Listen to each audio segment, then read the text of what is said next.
bonjour à tous, bienvenue dans Est-ce possible, premier invité de cette nouvelle émission dont nous espérons qu'elle vous plaira, monsieur Adrien Fernandez-Bacca. Adrien, tu es entrepreneur, tu as monté une boîte dans la logistique qui a été valorisée 100 millions d'euros et depuis quelques années, tu te dédies on va dire à l'IA dans un sens global parce que tout le monde s'y intéresse, mais toi, tu es devenu formateur pour des grosses boîtes autour de l'IA, puis ton passé d'entrepreneur fait forcément que tu réfléchis à comment va évoluer l'IA, au-delà même de te dire je vais m'en servir tous les jours. Je pense que tu le vois en perspective. Aujourd'hui, on va se poser la question de savoir quel va être l'impact réel à travers certains sujets de l'IA dans le monde de la technologie, de l'investissement et puis même de la structuration des boîtes tech et pourquoi pas se demander que va devenir le concept même du domaine de la tech maintenant que l'IA est à peu près partout. Tout à fait. Voilà. Merci, tout à fait. Guillaume. Alors, le principe de l'IA, c'est que ça permet de réaliser des tâches avec un coût marginal quasiment nul. Donc, la production, notamment de logiciels ou d'assets au sens plus large, devient quasiment gratuit, on va dire ça comme ça. Du coup, ce qu'on se demande, c'est dans tout ce monde de la tech qui est quand même très capital intensive, qui demande beaucoup d'investissement, qui a généré des milliards et des milliards d'investissements, notablement dans les années 2020-2022, si on se dit qu'à terme, et peut-être pas à si long terme que ça, l'IA va permettre de produire des produits technologiques pour un coût faible, voire proche de zéro, qu'est-ce que c'est l'impact sur en fait, le monde du capital risque et la structuration de ces boîtes qui avant avaient besoin de beaucoup d'argent? C'est vrai que du coup, à l'arrivée de l'intelligence artificielle, fait que en fait, le coût marginal de production de la technologie se rapproche de zéro. Maintenant, pour amener en fait un produit sur le marché, ça devient très peu cher et même très rapide. Donc, on peut se passer de beaucoup de ressources de dev, notamment. Et donc, en fait, ce que ça change, c'est que maintenant, en fait, on peut amener des produits sur le marché de manière très facile, en se passant du coup forcément du capital qui était nécessaire initialement pour arriver aux premières phases. Et donc, en fait, si on regarde sur le financement, initialement, parfois, on avait besoin de lever l'argent en seed ou pré-seed pour en fait construire notre MVP, amener notre MVP sur le marché. Ensuite, on commençait à le commercialiser jusqu'à arriver au product market fit. Et ensuite, au product market fit, on scalait en fait les sales et le marketing pour vendre. Chacune de ces étapes que je viens de décrire, ça correspond à peu près à un tour de financement de venture capital. Oui, c'est-à-dire on dit seed pour faire le MVP, ou alors on a le MVP mais pour commencer à mettre le produit sur le marché, puis ensuite A pour scaler on va dire les ventes, et B pour scaler le marketing à encore plus grande échelle. Tu vois. Enfin, en tout cas, à chaque tour, il y avait un besoin identifié pour lequel on mettait de plus en plus d'argent. Exactement. Avec 2-3 tours, donc pré-seed, seed et quasi série A, dédiés à arriver au product market fit. Ouais. Et donc sur ces tours, on est à 15-30% de dilution à chaque tour, quasiment. Et donc en fait, en cumulé, on était déjà à quasi 45-50% de dilution sur ces 3 tours pour amener en fait un produit fonctionnel sur le marché. Et aujourd'hui, on est quasi capable maintenant de faire nos itérations, d'utiliser l'intelligence artificielle pour développer les produits et arriver à ce product market fit. Ce qui fait que derrière, on peut se mettre en levée de fonds juste pour la commercialisation d'un produit qui a déjà atteint son product market fit, ce qui est un changement radical du coup de paradigme pour la technologie. Et quand tu dis, l'IA, elle permet d'aller plus vite, de dépenser moins d'argent, mais de prendre le même temps pour arriver au PMF, product market fit. Enfin, tu vois, comment est-ce que ça se caractérise? Est-ce que c'est vraiment la rapidité ou c'est le coût zéro pour le même temps, selon toi? C'est plus qu'en fait, je suis le meilleur exemple, donc je dev un petit peu, donc je comprends les logiques de code. Et donc, au lancement de ma boîte précédente, c'est moi qui avais codé le MVP avant de recruter un CTO. Là, sans CTO, on serait arrivé nulle part pour pouvoir scaler le produit. Mes connaissances tech, elles sont assez limitées, mais je sais lire très bien le code. Et là, maintenant, en fait, avec un chat GPT dans les mains, je deviens un dev avec un très bon niveau. Et donc, en fait, on multiplie par 10 quasiment le niveau de chaque dev. Et donc, en fait, on est capable de faire beaucoup plus avec beaucoup moins de ressources. Et donc, c'est ça qui nous permet d'atteindre le product market fit avec des équipes qui sont beaucoup plus limitées, qui peuvent être des équipes solo. Je pense qu'il y aura beaucoup de boîtes qui vont être maintenant des solopreneurs ou alors des équipes de 2 personnes. Et avant, c'était plutôt des équipes de 7, 8 personnes pour atteindre ce product market fit. Et si on revient sur justement ton atteinte du PMF dans ta boîte précédente, et que tu dis ça m'a pris tant de temps et tant d'argent, aujourd'hui, tu pourrais le refaire avec moitié moins de monde et moitié moins d'argent, ou on est encore plus exponentiel que ça selon toi? C'est beaucoup plus exponentiel, c'est-à-dire que si on prend mon histoire perso, donc je lance ma boîte avec 2000 €. Après, on est en France, donc il y a plein de subventions. On a récupéré plein de prêts, mais je code le MVP du coup avec ces 2000 € qui en fait c'est l'équivalent d'un ordinateur, quoi. On a des premiers stagiaires, une première équipe. On commence à tester, ensuite on lève 1 million et il nous faut quasi 1 million pour atteindre notre réel product market fit parce qu'on a fait pas mal d'itérations dans ces phases-là. Et donc là, aujourd'hui, pour être capable de faire ça, avec ces mêmes 2000 €, j'y arrive en fait aujourd'hui, tout seul, sans les ressources dont j'avais besoin précédemment. Ouais. Donc, ce qui est... Donc il y a un ratio de 2000 à 1 million, quoi. C'est notable, on va dire. Et là, ça, c'est que la première phase, parce que potentiellement, même la deuxième phase, sur la levée suivante, sur les 5 millions et demi, ou c'était 6 millions, je crois, à l'époque qu'on lève, il y a peut-être 40-50% qui va pour la tech et le produit. Ouais. Donc, du coup, en fait, tu reprends cette phase-là, tu la divises par 2, et donc, en fait, quasi avec 2 millions et demi, tu as fait l'équivalent de ce qu'on avait fait avec 7 ou 8 millions, quoi. Et alors, ça amène plein de questions. La première, c'est forcément l'impact sur le monde des VC, parce que dans une trajectoire assez classique que tu as vécue, le VC, c'est un passage obligé pour passer les étapes de ton développement.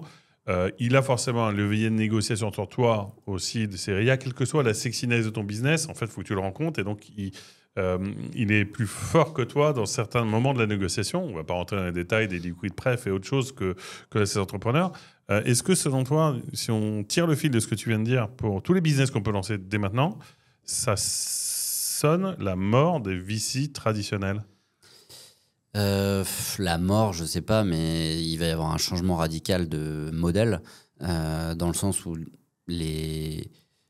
toute la phase business angel, pre-seed, etc., qui était déjà bien chahutée par les fonds qui descendaient plus bas et plus early pour les levées de fonds, plus la phase seed, pour moi, tout cet écosystème va être bien chahuté parce que maintenant, tout va se déporter plutôt vers directement série A, série B. Et c'est pour ça qu'on voit d'ailleurs beaucoup de boîtes AI qui maintenant, en fait, lèvent des séries A à 30 millions, 50 millions, des montants, en fait, qui étaient décalé de 2 tours précédemment. Ouais. Et donc, en fait... tu veux dire que ce qui était avant une série A, voire une série B, devient un seed, pour sa boîte particulièrement. Oui, c'est ça. En gros, j'ai vu des seeds à 10-15 millions là récemment. Ouais. Ça, c'était l'équivalent d'une bonne série A à une époque. Donc, en fait, il y a tout qui se décale. Et du coup, je pense que tout ce qui est très early stage va être assez crunché par la nature même de ce qu'apporte l'intelligence artificielle. Et ensuite, sur les phases suivantes, il va y avoir aussi besoin de beaucoup moins de capital parce qu'en fait, ça va être principalement du capital pour des sales et du marketing. Ouais. Sachant que il y a aussi un truc fondamental qui change dans la logique, c'est que le modèle VC précédent, à part en Europe où on joue un game différent, mais aux US, on essaye de trouver le lièvre qui va gagner en fait au sein d'une catégorie. Et concrètement, on met énormément d'argent pour que cette entreprise en fait atteigne une position au sein de son industrie qui devient une sorte de monopole. Ouais. Et en fait, c'est un monopole sur une infrastructure. Les meilleurs exemples, c'est par exemple Amazon, pour moi, ils ont pris le edge sur l'infrastructure du e-commerce. C'est une boîte d'infrastructure et donc concrètement ils ont levé énormément d'argent jusqu'à être capable d'atteindre ce monopole sur l'infrastructure. Un Uber, c'est la même chose sur le transport. On a vu la même chose dans la delivery de food. On a vu la même chose dans la delivery c'est un pattern assez d'écraser le marché avec du pognon, quoi, si on dit comme ça. En fait, on écrase le marché pour grossir à une taille qui fait qu'en fait, on est capable de prendre une position de monopole et de commencer à extraire des utilisateurs. Et en fait, sur tous les modèles initiaux un peu tech, c'était ça le modèle. Et en fait, aujourd'hui, et c'est ça qui est très intéressant, aujourd'hui, on n'est plus dans cette logique-là parce que en fait, il y avait un seul layer d'infrastructure qui est celui en fait des modèles LLM, et ensuite c'est une couche applicative où en fait il y a un besoin d'infrastructure qui est moins important, et donc du coup la concurrence va se faire beaucoup plus sur du sales et marketing, mais sans avoir la possibilité de prendre un monopole sur ces infrastructures. Et si on regarde sur les LLM purs, là ce qui est en train de se passer, ce que j'allais dire, sauf peut-être sur les LLM justement. Bah justement, c'est ce que je pensais il y a encore quelques semaines, et là on a DeepSeek qui débarque, et en fait ce qui est assez hallucinant, c'est qu'on se rend compte que même à la couche infrastructure, sur le premier layer qui est le layer du modèle, et ben en fait, il va y avoir une concurrence. Et donc, c'est ça ce que ça veut dire. Et ça change fou. Le logiciel et le paradigme des VC, alors un peu US, parce que ceux qui ont la capacité de pouvoir allonger beaucoup d'argent pour écraser la concurrence. Exactement. Et on le voit avec OpenAI, qui a commencé comme une boîte ouverte, qui essaye de devenir privée parce que pour eux, ils ont atteint cette phase d'infrastructure et de monopole, et maintenant ils vont vouloir commencer à extraire auprès des utilisateurs. Mais ce qu'on voit dans cette industrie qu'on avait vu nulle part ailleurs, c'est que l'open source commence à boomer, et on a des technos chinoises qui commencent à rentrer sur le marché type DeepSeek. Et donc en fait, là, le layer infrastructure qui, il y a encore quelques semaines, paraissait la mainmise ou quasi gagnée par OpenAI, on se rend compte qu'il va y avoir une concurrence énorme dessus. Et ça, ce que ça veut dire, c'est que c'est génial. Ça veut dire que ce layer-là va pas être capable d'extraire autant de valeur que ce qu'il aurait pu extraire s'il avait été en position de monopole. Donc ça veut dire que la valeur, elle va se déporter sur la couche applicative, qui est en fait la couche intermédiaire entre le modèle et l'utilisateur final. Et donc c'est là-dessus que vont se rejouer les batailles de domination, tu penses, ou justement ces batailles de domination n'auront plus lieu d'être sur des marchés ou segments de marché? C'est une bataille d'interface, et c'est une bataille de value proposition pour le client final, et il y a une possibilité de concentration qui est beaucoup moins importante que sur les marchés précédents, parce qu'en fait on se base sur une couche d'infrastructure qui est commune à tout le monde en fait.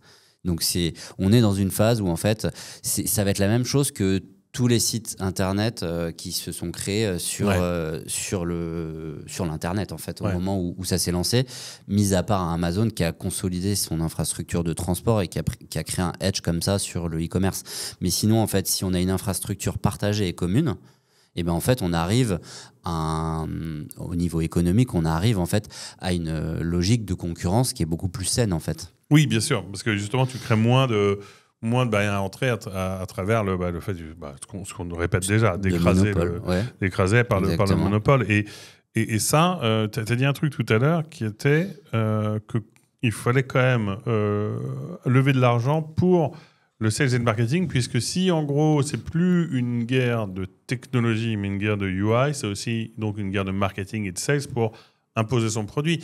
Est-ce que là-dedans, un peu de questions, c'est est-ce que l'IA peut aussi remplacer ces acteurs de sales et marketing ou pas selon toi? Et est-ce que sales et marketing vont recréer cette capacité de ligopole ou ça non plus c'est pas possible?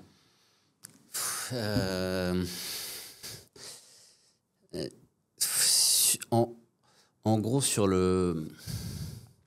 pense que ça va vraiment être l'usage en fait qui va devenir très important. Donc en fait, c'est quelle interface j'offre à mon utilisateur et quelle est l'interface la plus adaptée en fait pour mon utilisateur. Et derrière, on a besoin de sales et de marketing pour amener ça sur le marché. Mais in fine, ce qui va créer la différence, c'est est-ce que mon interface est en adéquation avec mon besoin utilisateur. Parce qu'en fait, l'interface, c'est juste une manière différente d'utiliser les modèles sous-jacents en fait, qui sont communs.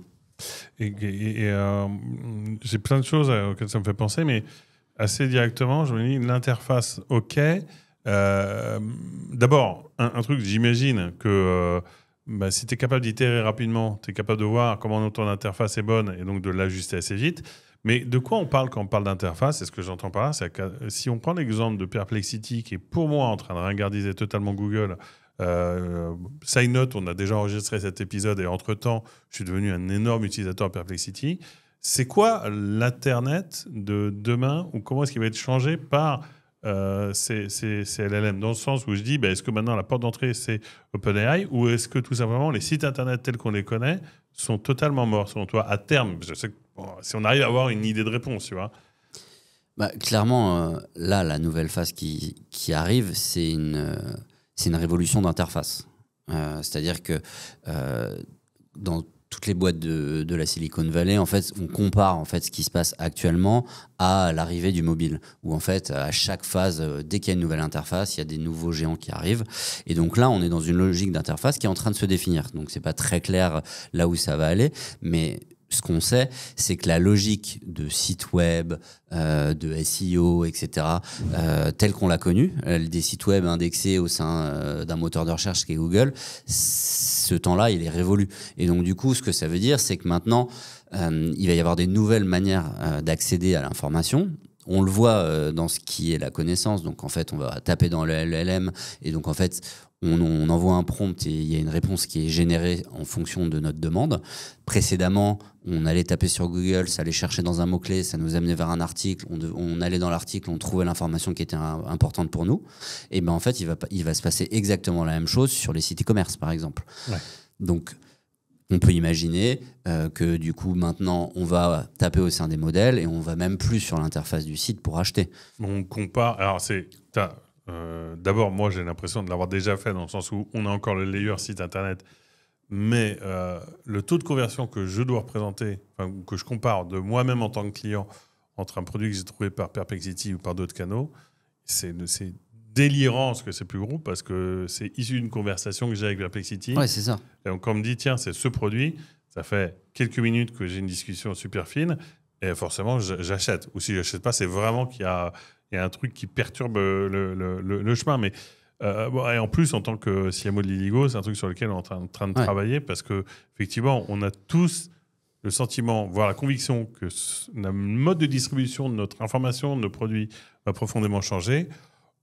Question, c'est à quel moment est-ce qu'on va tous être ringardisés et comment est-ce qu'on va pouvoir survivre quand on n'est pas soi-même une UI, LLM UI, quoi. Ouais. Ça va arriver très vite. Juste peut-être pour clarifier un peu le type de flow. Dans le monde d'avant, par exemple, pour acheter ces micros, tu vas taper sur Google top 5 des meilleurs micros, tu arrives sur un article de blog, peut-être tu as des liens d'affiliation, ensuite tu vas sur Amazon, tu achètes, tu mets ta carte, etc. Le monde de demain, c'est ce que tu viens de décrire. Tu tapes en fait dans ton modèle, donc Perplexity ou ChatGPT, tu lui demandes quel est le meilleur micro, il va te ramener les informations du meilleur micro et derrière en fait tu peux acheter directement depuis ton interface chat. Et donc je pense qu'il va y avoir deux types d'interfaces conversationnelles, une interface chat écrit et une interface vocale. Et du coup, ce que ça veut dire qu'il faut laisser, il va falloir ouvrir des nouvelles API pour qu'en fait les agents soient capables d'aller acheter directement sur les sites web de manière automatisée. Et donc en fait, toute l'interface aujourd'hui qui existe, où en fait on rentre dans le panier d'achat, on valide notre carte, on met notre adresse, tout ça, ça va disparaître et ça va être automatisé en fait. Et donc ça, c'est les nouvelles interfaces qui arrivent. Et donc quand est-ce qu'on est ringard? On est ringard à partir du moment où en fait les utilisateurs la market share de cet usage. Ça. Après, je pense qu'on est ringard tout de suite parce que moi, tu vois, Google, je l'ai vécu vraiment cet hiver. Google, il est ringardisé en 1 minute par Perplexity si tu es dans les bonnes conditions pour comprendre l'intérêt du truc. Donc en fait, ça veut dire que ça pourra déjà être le cas à quelques API près. Ouais, déjà, il y a un sujet d'infrastructure de paiement quand même. Ouais. En fait, il y a quand même pas mal de... Ouais. Parce qu'aujourd'hui, en fait, tout est éclaté en fait, dans des clusters e-commerce. Et tu vas sur... Bon, après, il y a des Amazon Pay, etc. qui uniformisent, mais aujourd'hui, ça reste il y a encore un besoin d'infrastructure fort. Quoi. Chaque site a son propre funnel, ses propres moyens de paiement. Et donc, il faut imaginer qu'il faut des types d'interconnexion. C'est un nouvel Internet, en fait. C'est vraiment des nouvelles interfaces pour que tu sois capable, en fait, d'être capable de demander via ton prompt ce que tu achètes et l'acheter directement. Et donc, il va falloir que les sites soient agent compliant pour être capable de rentrer dans ce marché-là. Il y a un nouveau type de SEO qui va débarquer aussi sur comment j'arrive à être mieux référencé. On fait un événement là-dessus dans quelques jours et j'ai mis mon équipe déjà beaucoup sur le sujet. On commence à en voir les premiers effets. Tu vois. Mais alors, moi, tu vois, ce qui est intéressant, c'est qu'on a commencé par parler de la boîte que tu as montrée il y a quelques années, peut-être une dizaine d'années. Si aujourd'hui, tu devais recréer une boîte, compte tenu qu'on vient quand même de dire qu'il y a beaucoup de boîtes qui vont être ringardes et beaucoup de boîtes dont on ne sait pas comment elles vont marcher, tu irais sur quel marché? Est-ce qu'au fond, tu irais sur un marché beaucoup plus tradit? Ou est-ce que tu dirais qu'il faut avoir un modèle qui, par nature, est super flexible pour pouvoir justement t'adapter s'adapter au changement? Toi, tu créerais quelle boîte aujourd'hui si tu devais en lancer une? Peut-être que c'est le cas d'ailleurs. Là, je suis en train justement de réfléchir à des sujets sur l'IA. Donc, pour moi, comme je te le disais, in fine, il y a 2 interfaces qui vont émerger, une interface chat et une interface voice. Aujourd'hui, il y a quasi personne sur la voice. En fait, c'est une interface qui est très peu utilisée. Et donc là, je regarde sur comment créer des coachs vocaux via l'IA. Et donc l'idée concrètement, c'est d'avoir des assistants thématiques sur des besoins très spécifiques, avec du coup tu peux les appeler directement pour répondre à ton besoin. Donc je regarde ça pour vraiment rentrer dans les technos voice avec une application B2C, mais très vite en fait il va y avoir des applications B2B, notamment automatiser des call centers. Quand j'ai commencé à regarder les sujets, on était plutôt à $13 de l'heure. Donc aujourd'hui, c'était pas concurrentiel en fait. On n'était pas capable de venir concurrencer des call centers. Tu as un coût de token en voice. Après, c'est un peu particulier parce que tu as les tokens entrée et sortie. Okay. Et donc, en fonction de si ton utilisateur parle beaucoup, tu vas payer plus ou moins cher. Et donc, mais on était à peu près à $12-13 de l'heure, ce qui n'était pas compétitif. Et là, ils viennent déjà de diviser quasi par 5 les prix. Et donc, on arrive au moment où la voice en fait va exploser parce que elle est compétitive en termes de prix. Les modèles sont entraînés. Donc les modèles sont entraînés, compétitifs en termes de prix. Et qu'aujourd'hui, l'interface chat, pour moi, c'est très boîte tech, tech friendly, mais tout le reste de l'économie est un peu plus old school et va être plus adapté pour moi à des interfaces voice en fait. Mais alors, là, c'est une mauvaise nouvelle pour les pays dont le PIB est quand même composé par pas mal d'offshoring. Ah ouais, ça va être compliqué. Ça va être assez compliqué. Ouais, mais c'est aussi...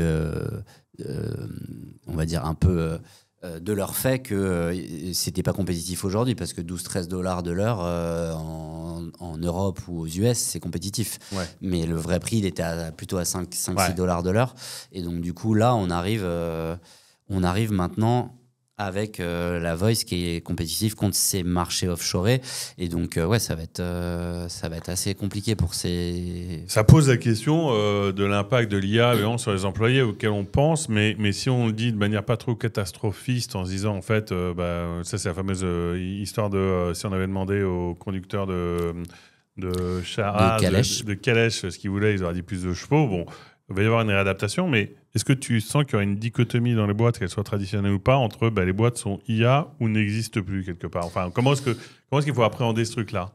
Ouais, enfin, tu as tout dit. C'est pour moi en fait, soit tu es capable d'intégrer l'intelligence artificielle au sein de tes process, soit sauf le luxe encore, enfin tous ces business qui en fait ont des niveaux de marge énormes et dont le cœur de métier est justement l'anti-optimisation, etc. Ça va être très difficile d'opérer en fait.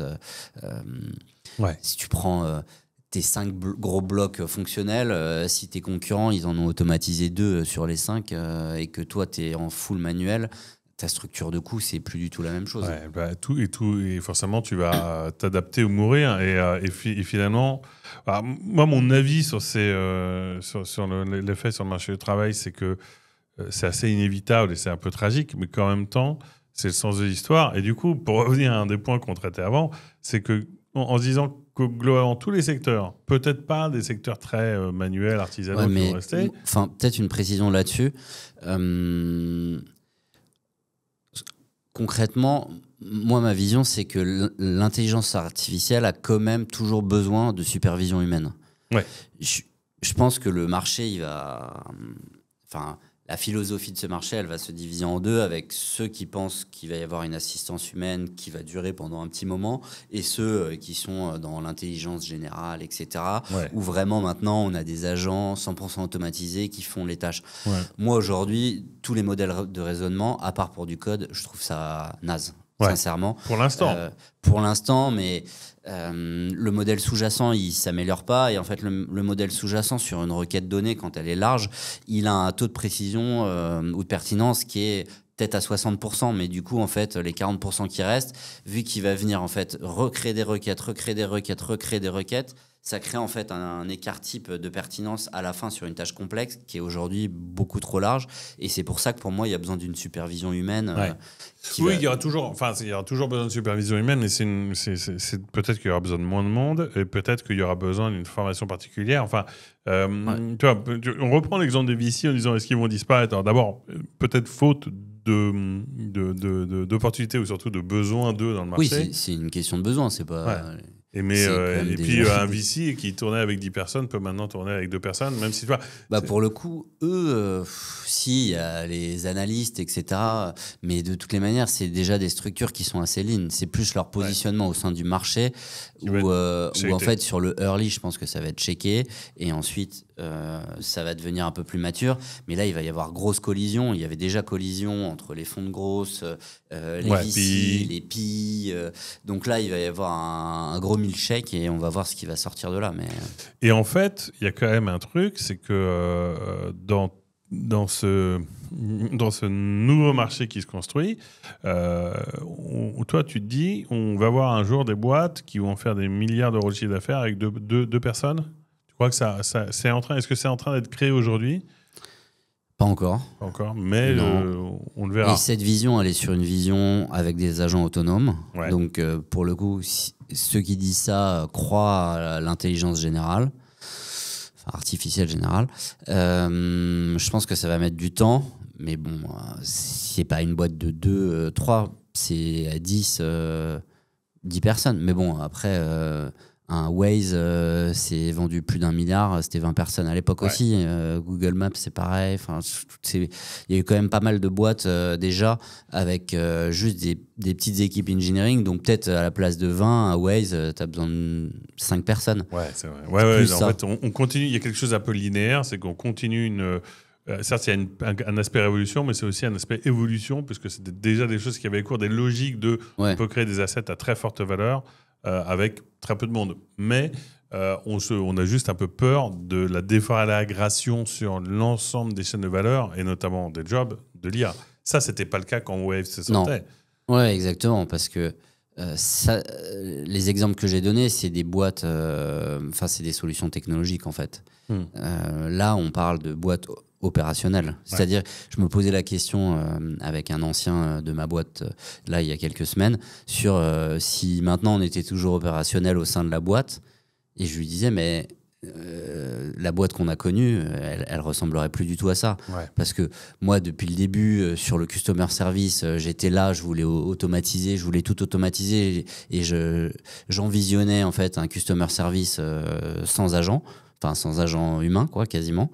Il y a 10 ans. Il y a 10 ans, mais on n'y est pas arrivé.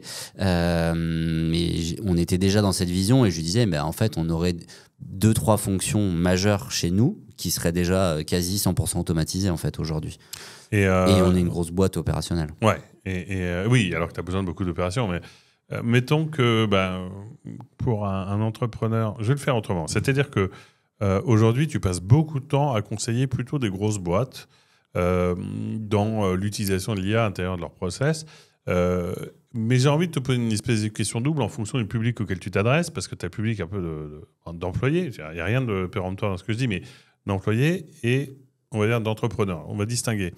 Quels sont, dans ton passé relativement récent d'advisor en IA, les 3 conseils que tu donnes et qui te semblent à la fois les plus pertinents, mais qui surtout semblent le plus résonner aux oreilles des gens que tu advises ou que tu entraînes sur ces sujets-là. Tu vois ce que je veux dire? Du coup, employé ou entrepreneur? Fais-moi d'abord l'employé, fais-moi d'abord ce que tu peux faire. Parce que chez l'employé, il y a une crainte qui est celle de je vais perdre mon job. Donc après, moi, de base, je crois à cette vision supervision humaine, donc je les rassure là-dessus.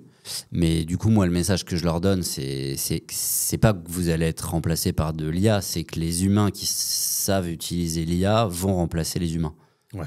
Ça, c'est les conseils aux employés. Donc, naturellement, ton conseil, c'est de dire soyez l'humain qui sait utiliser. Sinon, vous allez être remplacé. Ça, il n'y a pas de doute. Et ensuite, aux entrepreneurs, c'est un nouveau monde d'opportunités qui s'ouvre à nous avec vous pouvez vous passer du capital qui était nécessaire jusqu'à maintenant. Et donc, si on met de côté un peu la hype de j'ai levé 1 million, j'ai levé 500 000, qui est une fausse hype sur non, parce qu'en fait, tu as contracté de la dette. c'est de l'equity, mais tu as lâché beaucoup d'equity à un moment où tu valais pas grand-chose. Et donc, ce que je conseille aux entrepreneurs, c'est de bootstrapper au max avec tous les outils qui sont à disposition. Ouais, carrément. Donc, il y a quelque chose d'optimiste, parce qu'il faut de toute façon être férocement optimiste sur le fait de dire qu'on aura toujours notre place, mais il y a quand même une injonction à dépasser le pessimisme et de se dire on va disparaître en s'obligeant à se mettre à jour en permanence et sans forcément pouvoir se dire en fait j'ai le choix de le faire ou pas. Il faut y aller, sinon il y a quand même un gros risque et voilà, c'est pas une menace fondamentalement. Il n'y a pas un besoin de se mettre à jour constamment. C'est-à-dire que c'est un marché qui évolue très très vite, mais le seul besoin, c'est de comprendre qu'en fait, dès que tu fais une tâche, tu as ChatGPT à côté qui t'aide, t'aide à réfléchir, qui t'aide à construire et qui t'aide à produire. À partir du moment où tu as intégré ça, de base, tu fais partie de ces nouveaux humains. Ouais. Oui, il n'y a pas besoin de... Il n'y a pas un saut quantique incroyable. Qu'est-ce qui va se passer, etc. Et d'ailleurs, je pense que les utilisateurs normaux, ils sont un peu perdus dans les nouveaux modèles qui arrivent. Qu'est-ce que c'est un modèle de raisonnement, etc. Pourquoi il est aussi lent? Pourquoi il ne me rajoute pas de pertinence alors qu'il est censé en rajouter, etc. Mais sinon, à part ça, si on a le réflexe d'utiliser tout le temps, je pense qu'on fait déjà partie de ces nouveaux humains. Donc en conclusion, on pourrait dire que même avant qu'on soit tous pucés par Neuralink, nous sommes déjà des humains augmentés. On est déjà des humains augmentés, ouais, en termes cognitifs et en termes de production pure. Génial. Merci beaucoup Adrien et bravo pour ce premier épisode alors. Merci, bravo à toi aussi.